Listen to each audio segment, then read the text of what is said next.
Have you ever felt like your brain is a runaway train, chugging along at full speed, but going in circles? It's that feeling of constant mental chatter, analyzing, worrying, replaying, predicting, a never-ending loop. Like a hamster on a wheel, you're expending tons of energy but getting absolutely nowhere. Or picture a rushing river full of power and potential suddenly hitting a dam made of rocks. Those rocks are your thoughts, blocking the natural flow, creating turbulence and stagnation. Maybe it's like trying to hold water in a tightly clenched fist. The harder you try to control it, the more it slips through your fingers. This, my friends, is the mind trap of overthinking. It's a common struggle, and it creates a kind of internal friction, a resistance to the natural ease of life. So how do we escape this mind trap? Taoism offers some surprisingly simple yet profound insights. It all comes down to embracing the flow of life, much like nature itself. Two key concepts here are Ziran and Di. Ziran, often translated as spontaneity or naturalness, is about acting in accordance with your true nature and the world around you, without forcing things. Think of a leaf gently falling from a tree in autumn, or a cloud effortlessly drifting across the sky. There's no struggle, no resistance, just pure being. In relation to overthinking, Ziran means allowing thoughts to arise and pass without clinging to them, like watching those clouds drift by. Then there's Di. Di is often described as virtue or power, but it's a very specific kind of power. It's the inherent quality of something, its natural strength when it's aligned with the Tao, the underlying principle of the universe. Imagine a sharp knife. Its Di, its power, lies in its ability to slice cleanly. Trying to use it to smash a brick, that's going against its Di, and it won't work. When it comes to overthinking, recognizing your Di means understanding that there's inherent strength in letting go of control, in allowing your mind to find its natural state of quiet. As Lao Tzu said, the supreme good is like water, which nourishes all things without trying to. It's in this not trying, this effortless flow, that we find true peace. Let's explore this art of non-clinging a little deeper. The first step is simply to observe. Imagine yourself sitting by a riverbank. The water, constantly flowing, represents your thoughts. Notice how they come and go, swirling, eddying, sometimes rushing, sometimes calm. Your task isn't to stop the river to dam it up. It's simply to watch, without judgment, without getting swept away. Think of it like watching clouds drift across the sky. You see different shapes, different colors, some dark, some light. You can acknowledge them, oh, there's a fluffy one, or that one looks like a dragon. But you don't try to grab them, to hold on to them. They simply pass. Or picture a birdwatcher. They sit patiently, binoculars in hand, observing the birds flitting through the trees. They note their colors, their songs, their movements, but they don't try to capture them. They appreciate their presence, their wildness, and then let them fly on. This is the essence of observing your thoughts with the principle of Ziran, allowing them to be, recognizing their presence, but without getting caught up in their stories. Now, let's consider the power, the Di, that comes from unburdening the mind. When we constantly try to control our thoughts, it's like carrying a heavy backpack filled with unnecessary rocks. Imagine a hiker on a long journey.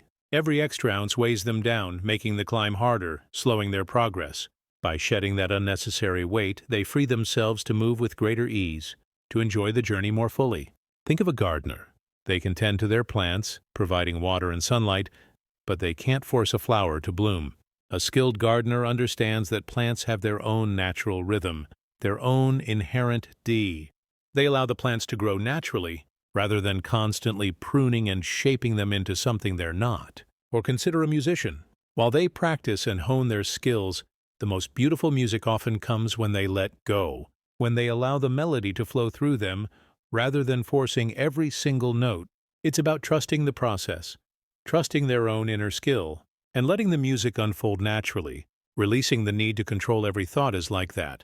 It frees up your mental energy, allowing you to tap into a deeper, more intuitive strength. It's about finding your natural rhythm, your inherent Di, and allowing your mind to find its natural state of clarity. Overthinking almost always pulls us away from the present moment. We're either replaying events from the past or worrying about possibilities in the future. The antidote, the way to reconnect with Ziran, is to anchor ourselves firmly in the now. Think about your morning coffee. Instead of rushing through it while mentally planning your day, take a moment to truly savor it. Notice the aroma, the warmth of the cup in your hands, the subtle flavors on your tongue. Be fully present with that simple experience. Or try this. Wherever you are right now, feel your feet on the ground.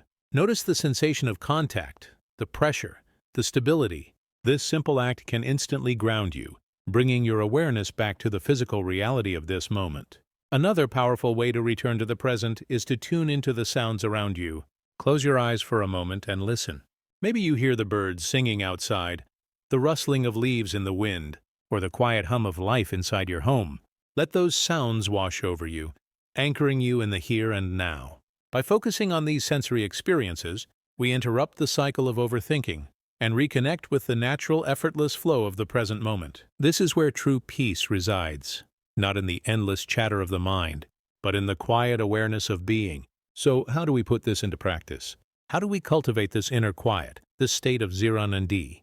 There are simple, yet powerful techniques you can use every day. One of the easiest is to focus on your breath. Find a comfortable position and simply observe your breathing. Inhale, exhale. Notice the natural rhythm, the rise and fall of your chest or abdomen.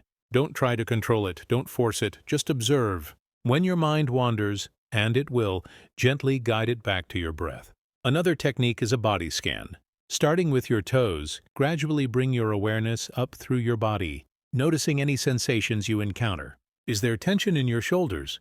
A tingling in your fingers? Simply observe these sensations without judgment, without trying to change them. Just be present with what is. You can even turn a simple walk into a meditation. Walk slowly, deliberately, paying attention to each step. Feel your feet connecting with the ground, the movement of your body, the air on your skin. This is walking meditation, a way to ground yourself in the present moment through movement. And finally, immerse yourself in nature. Spend time outdoors. Observe the trees, the sky, the water, the intricate details of a flower. Let the natural world quiet your mind. Nature is a powerful teacher of Ziran, of effortless being. By spending time in it, we absorb some of that natural peace. These are all simple practices, but with consistent effort, they can help you cultivate a deeper sense of inner quiet, a space where overthinking loses its grip. So, the key takeaway here is this. Overthinking is like building a dam in the river of your mind. It's a resistance to the natural flow, to Ziran, but by practicing non-clinging, by observing our thoughts without getting caught up in them, we begin to dismantle that dam, allowing the river to flow freely once more. Remember the clenched fist trying to hold water? The tighter we grip, the more we lose. By opening our hand, by letting go, we allow the water, life itself, to flow through us. True power, true D doesn't come from forcing or controlling, but from aligning ourselves with the natural order of things. It's about finding that inner stillness, that quiet confidence that arises when we stop resisting the present moment. So you've learned to quiet the noise, to stop overthinking. But what happens after the mind is still? How do you channel that newfound clarity into meaningful action? How do you use this stillness to confidently navigate life's challenges and move forward? It's a natural progression, a deeper question that arises once the initial struggle of overthinking begins to subside. Join us in the next video where we'll explore Taoism's secret to moving forward in life, unlocking the next step in your journey.